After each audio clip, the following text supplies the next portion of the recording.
somewhere in the trenches of YouTube and anime websites, some progress has been made. Since I've never talked about it before on here, I might as well share how I make content and what my approach is, along with some thoughts. More than anything, I try to invoke a feeling, my feeling, into my writing, and try to have some sort of message, no matter how short and insignificant. I'm about making my content as me as possible, something that only I can do. I'm not saying something great and special, but proof that I was alive and that I tried to live uniquely as myself. With every anime I've come to love, I try to think of what it taught me and made me feel, and to share it. A desire for clicks, views, and popularity doesn't come into play with me. I do what I want and won't sell out. Sure, you could say I'm hurting my own channel. Still, I think the type of viewers I want are the kind that end up finding me anyways. If I can do good, these people will come. I don't want a mindless mob of people with expectations I feel I have to satisfy just to be successful. I am on my own. I've led a life of pain, and I hope through my work I can use this pain and express it in a way that can invoke the feeling I am talking about. I am not saying I want to make people sad. I want my videos and writing to soothe or entertain people as if they were watching a starry sky, looking over a sunset with the wind rushing by, or as if they were walking into the wonder of a night city in no direction to go. That is the kind of feeling I go for. I want to talk about things people wonder about or that they are afraid of. I want people to see things in a way they haven't seen them before. However dreadful my own life has been, the pain raises you and helps you understand whatever this life is supposed to be more. Living a life too sheltered keeps people in ignorance and doesn't prepare them for the harshness of life that will inevitably come. That's why they say some people had to grow up fast when they didn't have a childhood and went through a constant hardship. No matter, I'll never fully understand what is going on. Sometimes the physical world doesn't feel real. Sometimes I don't know if I am real, or maybe I'm slowly losing my mind. And yet, we don't really know what we are or why we are. There are only interpretations when it comes to the serious questions. As I get older, I start to think more about death and the deaths of people I love. I wonder what I was before and what I will be after. I think about the possibility that my consciousness will be erased or changed when I die. Religion, for the most part, feels like desperate escapism, a sad cope with death, and a tool for domination and control over people. The past months has been one of real progress for myself. Even I am surprised that I can finally feel proud of a video I made. I found an editing program and just went with it. My setup is truly pathetic though. I have a cheap laptop I bought years ago at Best Buy. I literally asked them for the cheapest one they had. Not only that, the screen is cracked. As a result, I have it hooked up to an external monitor with an HDMI cable that usually works. I have no desk. The monitor is on top of a TV dinner stand, and I sit on the floor of the carpet since my chair broke a while back.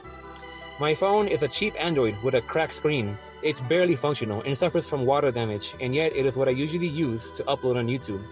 As a result, the screen often changes colors, and some apps like YouTube bug out at times. The internet at home is awful. Sometimes I have to depend on my phone's hotspot for a better connection, and sometimes my laptop outright just refuses to connect to the Wi-Fi or lags uncontrollably for periods of time. The fact I've been able to make content on this channel is partly a miracle considering all this, and that's also considering that most of it is awfully low production anyways. When I first started out, I used a terrible free version of a screen recorder. For the music, I used an old and barely functional speaker that eventually broke, and an old iPod from over a decade ago that also no longer works.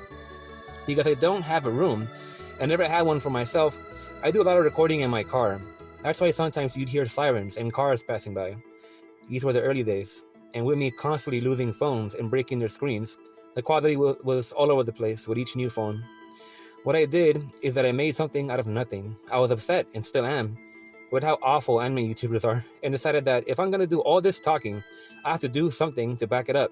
It doesn't mean I'm going to become the best. It means that I discovered I have a passion for making anime analysis content, and that it was time to pick up the phone. Somehow, someway, I was able to make a video in my car called Lecture, The Politics of Yang Wenli.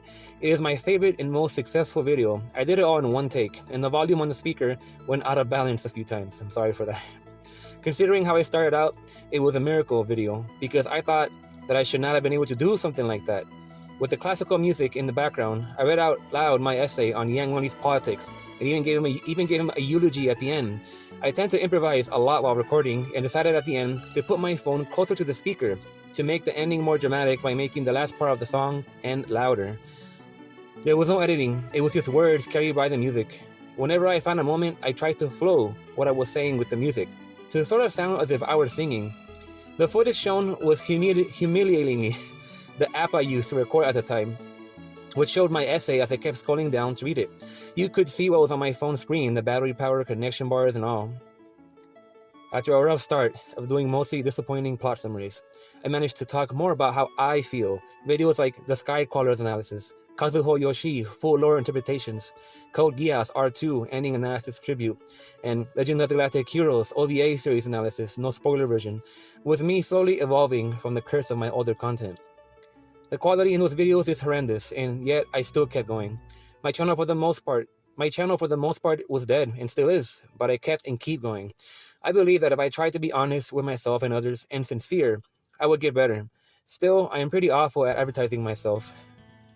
But I like to get straight to the point in my videos instead of shamelessly plugging all my websites, sponsors, and intros that just drag to get to the point. What I ended up developing around this time was part of my style. This has to do with music. When I play music in my videos, I try to flow with it as if I were singing, as I said.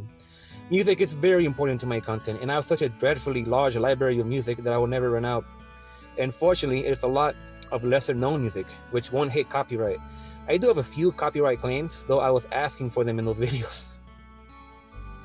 Eventually, and recently actually, I found an app called KineMaster. With that, I was able to let go of the old screen recording app and record videos with actual background pictures. I learned how to mix songs into my videos for better quality and got a voice recording app that slightly improved the audio. Keep in mind, I was doing all this on a $0 budget, though I have 2 patrons now that I am very grateful for, who have provided me some funds that helped me with my phone bill recently. As I went on, I did reviews, analysis, and sometimes gave thoughts and continued my futile attack on reaction content degeneracy and unappealing anime channels. Last month, I decided that it was time to start editing.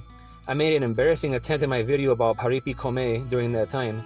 Then with A Return to Violet Evergarden, my second favorite video of mine, I tried to edit a small intro. It was really short and of bad quality, but it was a start, sort of like a spark. Then, after watching Made in Abyss, I shamelessly went on Tumblr and downloaded as many GIF images as I could. That's why the quality of the clips was changing throughout. I made a minute intro with these edits as I was presenting my review, and used other GIF images with effects for the section on Bondrewd and the outro. Then, everything changed dramatically when I found an actual video editor.